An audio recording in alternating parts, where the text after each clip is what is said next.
Hoje, eu e o professor Matheus Pareus vamos conversar sobre a criação de gado para a produção de carne premium, né? Ou carne de alto padrão. Professor, bom dia, muito obrigado pela participação e um feliz ano novo. Ô, João, bom dia, feliz ano novo para você também. E vamos lá, vamos conversar sobre esse tema aí bem complexo. Bora lá, professor. Então, a gente já vamos começar do começo. O mercado de carne nobre já tem que ter um cuidado quando a gente já fala na seleção genética, né? E nos cuidados que a gente faz na seleção genética para o bem-estar desse animal já nesse momento, porque ele começa lá na inseminação e na seleção, mas também com cuidado que esses animais que estão sendo selecionados recebem, não é verdade? É verdade, na verdade, olha só, carne de qualidade, carne premium, ela tem uma série de exigências, né, para chegar nesse ponto de ter uma carne. Uma delas é ter uma genética que proporciona a capacidade de produzir essa carne. Nem todo animal tem essa capacidade, certo? E definir bem o que é prêmio também, né? Porque o padrão de qualidade varia muito em função da região, do país onde está sendo consumido. Depois também tem todo um aspecto relacionado à nutrição, à saúde. Olha só o que nós estamos falando aqui, João. Tudo isso tem, a gente já falou em outros momentos aí, né, nesse quadro aqui do Terra Viva, do dia a dia rural, tudo isso tem uma relação direta com o bem-estar animal. Mas tem um ponto fundamental, né, que eu posso estragar tudo, se o manejo na preparação desses animais para o embarque, ou seja, o manejo pré-abate, tudo aquilo que ocorre antes do animal ser abatido, for mal conduzido, né? Professor, é uma das coisas que eu ia já também, não sei nem se eu vou usar o termo correto, mas que eu ia perguntar para o senhor. Quando a gente fala do sistema de manejo, qual que tanto pré-abate, mas quando a gente fala de manejo de espaço também, manejo do animal, qual que são as tendências que o mercado dessa carne premium, né, carne com maior qualidade, tem adotado ultimamente? Porque, bem como o senhor disse, pode estragar tudo. Todo um trabalho, um investimento que é feito durante todo o tempo de criação do animal, se não for feito um manejo adequado, estraga. Então, o que tem sido adotado ultimamente, corretamente? O correto é você não colocar o animal em situação que ele vai ficar sobre um estresse muito intenso. Essa intensidade do estresse, ela pode ser em função da força do estressor, ou seja, estressor muito que interfere muito na estabilidade das reações fisiológicas e metabólicas dos animais, ou também um estressor de longo prazo, que não pode não ser tão intenso, mas dura muito tempo, né? Então, são dois aspectos importantes. Então, eu tenho que controlar isso.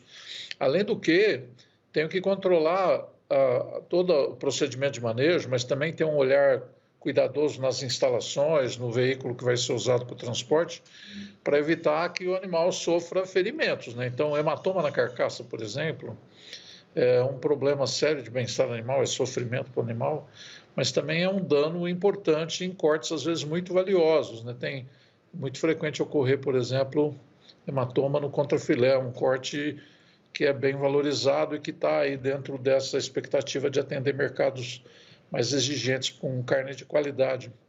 Então, tem que tomar esses dois cuidados, diminuir o estresse para reduzir esforço físico do animal para se manter em pé, por exemplo, para manter a sua atividade normal, e também cuidar para que não tenha acidentes. Fratura é um outro problema grave, né? Então, tudo isso pode prejudicar. Mas, eu quero deixar claro, o bem-estar tem essa relação, o bem-estar do animal tem essa relação direta com a questão da qualidade da carne, mas tem uma relação indireta. Qual que é a relação indireta? A indireta é que as pessoas, às vezes, também levam em conta a forma de criação, a forma de manejo, para definir se a carne é boa ou ruim, ou seja, não é um critério que está associado ao valor implícito da carne, a carne por si, mas como o animal foi criado também pode ser levado em conta pelo consumidor. Não, o senhor fala não o valor de mercado, né, mas o valor agregado àquele animal, o jeito que ele foi criado, né?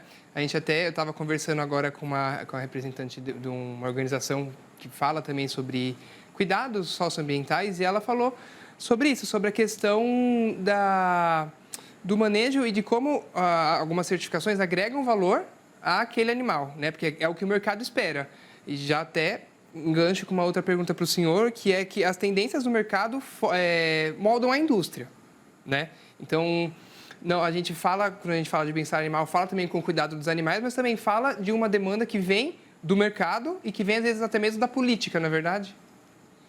É verdade. Essa é uma questão ainda mais complexa, né? Porque eu posso manipular temas como a questão do bem-estar animal, a questão ambiental, para ganhar, ter alguma vantagem em termos de mercado, né? Então, eu posso levantar uma bandeira fazendo uma crítica por uma questão ambiental, por exemplo, para ver se eu reduzo o preço de um produto no mercado. Isso acontece, é normal, e a gente tem que estar preparado para essas negociações nem sempre muito honestas, né, que ocorrem aí no mercado internacional. Agora, uma coisa importante, como foi a entrevista que você citou, tem muita gente valorizando, né, a forma de criação, a forma de manejo, e isso é reconhecido quando é bem feito através de uma certificação, que de fato agrega valor. E também, né, é um critério de qualidade para a carne. E a gente vê também, acompanhando essa evolução desse mercado, professor, que quando a gente vê, a gente fala de exportação, por exemplo, né? A gente fechou ano passado com um recorde de exportação, um volume muito bom enviado de suínos, aves e carne bovina. Mas, principalmente, quando a gente vê o interesse do país enquanto federação de evoluir nessas políticas, né? Porque pode uma empresa ou outra se importar, mas a maioria, quando o olhar vem para o nosso Brasil, procura como o país se posiciona em relação a essa questão. Por mais que uma empresa ou outra, a gente sempre prega o bem-estar animal, o importante é que isso vire uma política para que lá fora reconheçam a gente por uma coisa que já é feita aqui. Eu acho que a gente caminha em passos lentos nesse universo aí de caracterizar a relação comercial mais como uma ação de governo, né, uma ação mais ampla do que uma negociação entre o comprador e o vendedor direto. Bom, eu vou resumir assim, ó, a negociação entre o comprador e o vendedor, a negociação direta, ela passa por um acordo. Qualquer coisa que você vai comprar, você vai lá, vê o preço, negocia, se for o caso, né? E avalia se a qualidade do que você está comprando é melhor, é pior, aí você também toma a decisão de pagar mais ou menos em função disso. Quando você tem regras mais amplas, que são, por exemplo, regras que estão estabelecidas num acordo comercial entre dois países, a coisa fica um pouco mais complicada, né? Porque essa regra nem sempre se ajusta à realidade daquele mercado, naquele momento, né? Então, no meu modo de pensar, eu, como produtor, eu gostaria de estar fazendo o meu negócio, né? Eu de estar com as mãos, com as rédeas na mão do meu negócio, não ficar dependendo muito de política, porque ela pode ser boa em alguns momentos e outra não ser tão boa assim, né? Professor, então agora a gente encaminhando para o final da nossa conversa, voltando lá, quando o senhor comentou a questão da importância de tomar cuidado com reduzir esforço físico, reduzir fraturas, machucados, agora a gente, na questão do risco com acidentes. Quando a gente, no transporte, o senhor já conversou com o Tavinho, né, sobre o cuidado com o transporte, né, todo o estresse que é envolvido e em que o animal é submetido, mas agora quando a gente fala nos cuidados com acidentes no animal, no sistema de manejo, como que o produtor pode tomar mais cuidado? O que ele tem que verificar? Quais são os pontos de atenção nesse momento para que sejam reduzidos, porque acidentes acontecem, né? Mas como pode reduzir algumas atenções para reduzir os riscos? Ô, João, eu acho que tem dois aspectos aí que tem que ser considerados. Um é mais imediato e de curto prazo, né? Eu tenho que estar sempre olhando com atenção nas instalações e fazer a manutenção adequada, não deixar que essas instalações, por algum defeito, alguma quebra, problema qualquer, aumente o risco. Outro dia no Instagram apareceu um vídeo de uma bezerrada sendo pisoteada numa porteira, porque forma mais lama nessa área que transita o gado transita mais, e os primeiros que entraram atolaram, os outros estavam assustados, passaram por cima. Então, o vídeo terrível, né? Então eu não posso deixar isso acontecer. Eu não posso esperar atolar o bezerro e o outro passar por cima para ir lá arrumar isso, né? Então, isso é algo que tem que ser feito rotineiramente. O segundo aspecto, ele é um pouco mais educacional e é ao longo do tempo. O manejo tem que mudar, né? Nós temos que trabalhar com os animais com calma, com tranquilidade, conhecendo o comportamento, sem pressa, né? A Temple Grandin tem uma frase que eu gosto muito, ela fala devagar é mais rápido, e é mesmo, porque justamente você minimiza os acidentes e quando tem um acidente você perde muito tempo para resolver ele, né?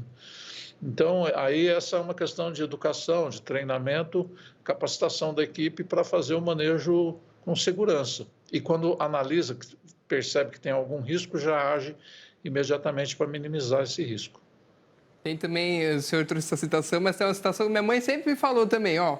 Faz uma vez e faz certo, porque se faz errado vai fazer de novo, vai ter que fazer 2 ou 3, aí piora, né? Pois é. Tá certo, então, professor, obrigado, viu, pela participação aqui mais uma quinta-feira, obrigado também pela paciência e gentileza em sempre atender a gente aqui no Dia a Dia Rural. Que isso, João, como é isso? Bom trabalho para o senhor e até mais. Tchau. Tchau, tchau.